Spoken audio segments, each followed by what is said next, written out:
Hi, I'm Tim. Welcome to our channel. Thanks for logging on. If you enjoy these videos, do me a favor and subscribe to our YouTube channel right here at Watchbox Reviews. I'd appreciate it, and then I could send videos of watches like this to your inbox as soon as tomorrow morning.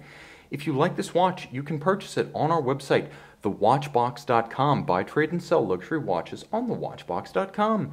And today we are discussing an all-timer. In 1981, Patek Philippe released its first mid-sized Nautilus. In 1996, it gave its mid-sized Nautilus 3800 a little bit of a makeover with the arrival of this railroad track, Roman numeral, foy hand, matte black 3800 1A-001. Let's talk a little bit about the features and functions of this watch, starting with the standout, which is the fit. This is the #1 advantage of buying a mid-sized Nautilus. It fits beautifully on a smaller wrist, and you can see very much a man's watch. On my 16 cm circumference wrist, it's a perfect match. The timepiece measured two different ways. It could be 37.5 if you measure it from wingtip to wingtip. If you measure it from roughly 10 o'clock to 4 o'clock, you're going to find it's about 35.5. One indisputable metric is the thickness at 7.7 millimeters with a generously sloped case flank. You've never worn a sports watch that fits flatter than this one.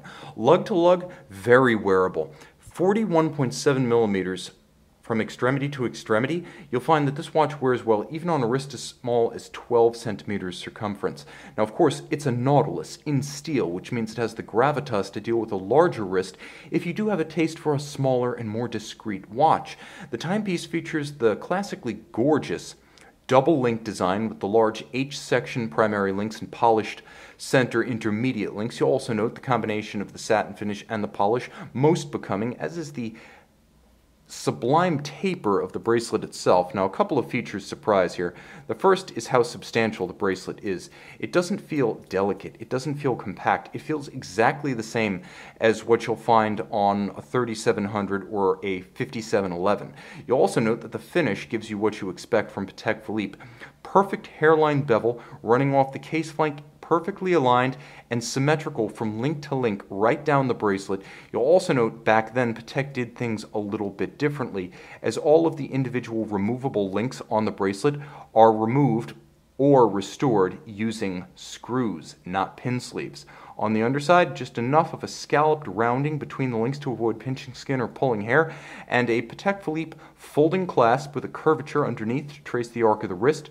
You close it, it stays secure, it stays shut, it has a clamshell to lock it in place, and you'll note it has a much lower profile than a diving-style sports watch clasp. What really sets the 3800 apart, however, is that it uses the original Gerald Genta envisioned monoblock case construction. What this means is that the case is essentially all one chunk of metal, and then there is a winglet system on the flank that, rather than being purely ceremonial and stylistic as it is on the 5711, actually consists of the bezel and the wings being compressed and mechanically joined to the monoblock primary case, which includes the case back. So you have those two major components clamped together to endow the watch with its 120-meter water resistance.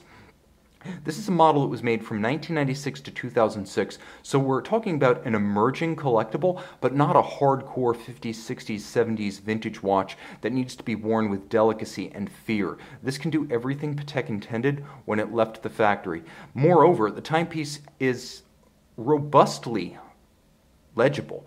One thing that sets it apart from a 3700 is that, unlike the contemporary full-size Nautilus, this one features a seconds hand, so you can read smaller increments. There's a railroad track outboard of applied white gold Roman numerals. There is a date window with a quickset, and foy or leaf-style hands that are the epitome of elegance. The Patek Philippe marquee and the city of origin are discreet. The print is small. It's there to denote the manufacturer, not to act the part of a billboard. And you'll note, in profile, it is a classic Nautilus. Gerald Genta would have known this watch immediately, and indeed, the 3800 was created in Genta's lifetime to no objections. A timepiece very much in the tradition of the full-size watch, and not so much the 5711, but of the 3700, with a dial to set it apart from its full-size counterpart, so it has a style and a charm all of its own. Now, underneath the case back of that monoblock construction is a Patek Philippe caliber 335 automatic.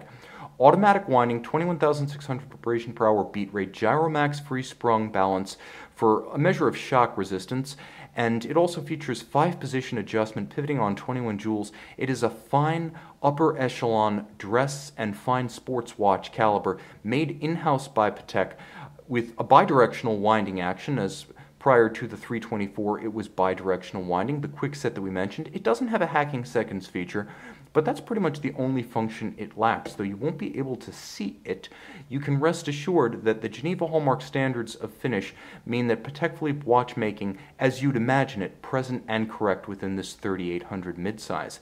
You can see and make this watch yours on our website.